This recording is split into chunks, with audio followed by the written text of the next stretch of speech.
नमस्कार दोस्तों, मैं राहुल सिंह रायवत ग्रेड क्लासेस में आप सभी का हार्दिक स्वागत करता हूं। दोस्तों, जैसे कि हमने फिजिक्स की सीरीज़ शुरू की थी ग्रुप डी क्वेश्चंस की, तो आइए बढ़ते हैं उन्हीं में। पहला क्वेश्चन है कि डैश की एसआई इकाई वोल्ट है। आपके ऑप्शन है ए प्रतिरोध, बी विद्युत आवेश, सी विद्युत धारा या डी विभवांतर। देखिए दोस्तों, जो वोल्ट इकाई जो होती है वो होती है विभवांतर की। किसकी होती है दोस्तों? विभवांतर की। अब बात करते हैं विभवांतर होता क्या है। तो दो बिंदुओं के बीच दो विभवों के अंतर को विभवांतर कहते हैं। क्या होता है कि दो बिंदु होते हैं, एक बिंदु जैसे ये एक तार है, ठीक है, ये एक तार है। तो इन दो बिंदुओं के बीच विद्युत विभव के अंतर को क्या कहेंगे? इन दो बिंदुओं के बीच विद्युत विभव के अंतर को ही क्या कहते हैं? हम विभवांतर कहते हैं। क्या कहते हैं दोस्तों? विभवांतर कहते हैं। और इसका एसआई जो मात्रक होता है वो एसआई मात्रक क्या होता है? वोल्ट होता है। क्या होता है? वोल्ट होता है। ठीक है दोस्तों, बात करूँ तो इसको हम क्या करते हैं, इसको हम ओम के नियम से भी नापते हैं। जब इसको हम नापते हैं तो ये बराबर होता है कि प्रतिरोध इंटू होता है, प्रतिरोध इंटू में इसका होता है विद्युत धारा। क्या होता है? प्रतिरोध इंटू विद्युत धारा। ढंग से लिख देता हूँ, एक मिनट। तो क्या होता है? प्रतिरोध इंटू विद्युत धारा। क्या होता है? प्रतिरोध इंटू विद्युत धारा में नापते हैं इसको। ठीक है, इसको नाप सकते हैं। ओके, चलिए बढ़ते हैं अगले क्वेश्चन की ओर। अगला क्वेश्चन है कि डैश की एसआई इकाई जूल प्रति सेकंड है। आपके ऑप्शन है कार्य का, बी बल का, सी प्रणोद का या डी शक्ति की। दोस्तों, जो जूल अपॉन सेकंड जो इकाई होती है वो होती है शक्ति। किसकी होती है? शक्ति की। शक्ति को दोस्तों हम पावर, इंग्लिश में पावर बोलते हैं, उसे पी से दिखाते हैं। और इसका जो फॉर्मूला होता है W/T होता है। क्या होता है? W/T। अब कार्य को हम किस में नापते हैं? कार्य को हम नापते हैं बल में, कार्य को नापते हैं न्यूटन में। और टाइम को कार्य को नापते हैं जूल में, है ना, और टाइम को नापते हैं सेकंड में। तो इसलिए इसकी यूनिट क्या बनती है? जूल अपॉन जूल प्रति सेकंड। ठीक है, आइए बढ़ते हैं अगले क्वेश्चन की ओर। अगला क्वेश्चन है डैश चाल की अंतर्राष्ट्रीय इकाई है। आपका ऑप्शन है मीटर प्रति सेकंड, बी किलोमीटर प्रति सेकंड, सी मीटर प्रति मिनट या डी किलोमीटर प्रति सेकंड। तो दोस्तों, इसका जो एसआई मात्रक होता है वो होता है मीटर प्रति सेकंड। क्या होता है? मीटर प्रति सेकंड। आइए बढ़ते हैं अगले क्वेश्चन की ओर। अगला क्वेश्चन है कि डैश की एसआई इकाई वोल्ट है। आपका ऑप्शन है ए प्रतिरोध, बी विद्युत आवेश, सी विद्युत धारा या ऑप्शन डी विभवांतर। देखिए दोस्तों, तो बात करूं कि एसआई इकाई वोल्ट किसकी होती है, तो ये होती है विभवांतर की। किसकी होती है? विभवांतर की होती है। ठीक, आइए बढ़ते हैं अगले क्वेश्चन की ओर। अगला क्वेश्चन है कि शक्ति की एसआई इकाई क्या है शक्ति की। तो पहला है कूलम, बी है वाट, सी है जूल और डी है क्या तुम्हारा? एम्पियर। ठीक है, तो आपका जो इसमें आंसर होगा वो क्या होगा? अभी अभी थोड़ी देर पहले पढ़ के आए थे। वो क्या होता है? शक्ति की यूनिट क्या होती है? जूल। क्या होती है? जूल होती है। ठीक है दोस्तों, आइए बढ़ते हैं अगले क्वेश्चन की ओर। सॉरी दोस्तों, एक मिनट। शक्ति की इकाई जूल नहीं, शक्ति की इकाई क्या होती है? वॉट होती है। क्या दोस्तों? शक्ति की एसआई इकाई क्या होती है? वॉट होती है ना, जूल नहीं होती।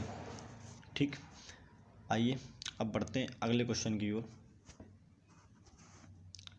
अगला क्वेश्चन है कि डैश की इकाई न्यूटन है।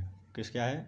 डैश की इकाई न्यूटन है। वजन और त्वरण की, वजन और बल की, है ना, और वजन और द्रव्यमान की, और वजन और संवेग की। दोस्तों, इसमें जो आपका आंसर वो होगा वजन और बल की। जो एसआई इकाई क्या होती है? न्यूटन होती है। ठीक है दोस्तों, अब बात करूँ बल क्या होता है। तो बल वह कारक होता है जो किसी वस्तु की प्रारंभिक अवस्था में क्या कर देता है? परिवर्तन कर देता है। मतलब कोई वस्तु अगर यहाँ है तो किसी वस्तु पर हम बल लगाएं और वो कहीं यहाँ पे खसक के आ जाए, तो यानी इसने इसकी स्थिति में, इस बल ने, जो हमने इस पर फोर्स लगाया था, इस फोर्स ने क्या किया? इसकी स्थिति में परिवर्तन कर दिया। इसी चीज़ को हम क्या बोलते हैं? बल बोलते हैं। क्या बोलते हैं? बल बोलते हैं। जिसका मात्रक क्या होता है? इसका मात्रक न्यूटन होता है। क्या होता है? बल का मात्रक न्यूटन होता है।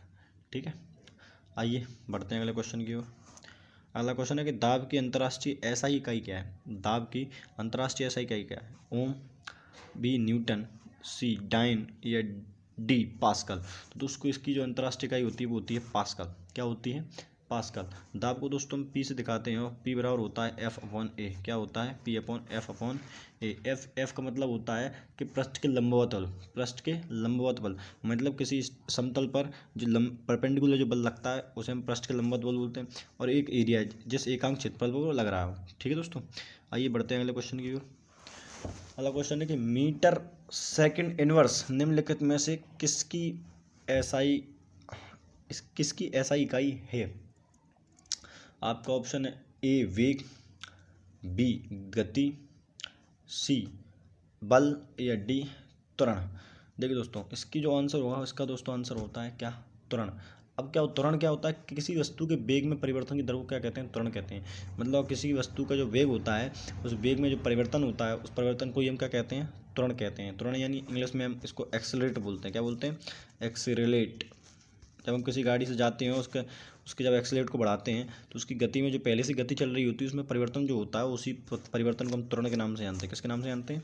त्वरण के नाम से जानते हैं। आइए बढ़ते हैं अगले क्वेश्चन की ओर। अगला क्वेश्चन है कि निम्न में से किन दो भौतिक राशियों की इकाई एक ही है? ऑप्शन है दाब और बल, ऑप्शन बी है बल और उत्क्षेप, ऑप्शन सी है बल और गति, या ऑप्शन डी है बल और भार। देखिए दोस्तों, इस क्वेश्चन में जो आपके ऑप्शन नहीं उस हिसाब से देखा जाए तो जो भार होता है, भार प्लस बल और प्लस उत्क्षेप, इन तीनों की जो इकाई होती है ना दोस्तों, इन तीनों की इकाई न्यूटन होती है। क्या होती है? न्यूटन होती है। ये न्यूटन मीटर प्रति सेकंड होती है ना। तो इसमें बल की, उत्क्षेप की और भार की भी तीनों की यूनिट एक होती है ना। तो इस प्रकार से इसका कोई आंसर नहीं है, और देखा जाए तो बी और डी दोनों ही इसके आंसर होंगे। क्या होंगे? बी और डी दोनों ही इसके क्या होंगे? आंसर हो जाएंगे, है ना। क्योंकि बल की भी होती है, उत्क्षेप की और भार की, दोनों तीनों की क्या होती है? तो न्यूटन होती है, तो किलोग्राम मीटर पर सेकंड स्क्वायर होती है। ठीक है, आइए बढ़ते हैं अगले क्वेश्चन की ओर। अगला है कि संवेग की अंतर्राष्ट्रीय एसआई इकाई क्या है? पहला है डाइन, बी है किलोग्राम मीटर सेकंड 1/, तीसरा है न्यूटन, ऑप्शन डी है किलोग्राम मीटर सेकंड इनवर्स, है ना। तो अब इसमें जो आपका आंसर हो सकता है वो आंसर होगा किलोग्राम मीटर सेकंड इनवर्स। क्या होता है? Kilogram metre second inverse. अब संवेग क्या होता है? तो दोस्तों संवेग क्या होता है कि किसी वस्तु के वेग तथा द्रव्यमान के गुणनफल को ही हम क्या कहते हैं? संवेग कहते हैं। संवेग को इंग्लिश में मोमेंटम के नाम से जानते हैं, मोमेंटम, है ना। तो अब क्या होता है, बोला क्या गया है कि किसी भी वेग व तथा द्रव्यमान के गुणनफल को हम क्या बोलते हैं? हम संवेग के नाम से जानते हैं। इसे किससे प्रदर्शित, इसको भी दोस्तों पी से प्रदर्शित किया जाता है। किससे प्रदर्शित किया जाता है? पी से प्रदर्शित किया जाता है। ठीक है, आइए बढ़ते हैं अगले क्वेश्चन की ओर। अगला क्वेश्चन है कि निम्नलिखित में से किन युग्म का एक ही एसआई मात्रक है? गति और वेग, ऑप्शन बी है आपका कार्य और ऊर्जा, ऑप्शन सी है बल और दबाव, या ऑप्शन डी विस्थापन और दूरी। तो दोस्तों इसमें जो आपका आंसर होता है वो हो जाएगा बल और दबाव का एक ही यूनिट होती है। क्या होती है? या तो न्यूटन होती है या तो न्यूटन मीटर स्क्वायर होती है। क्या होती है? न्यूटन या न्यूटन मीटर स्क्वायर। ठीक है दोस्तों, तो आज के लिए इतना ही रखते हैं, मिलते हैं अगली वीडियो में। वीडियो को लाइक, शेयर और सब्सक्राइब ज़रूर करें। धन्यवाद।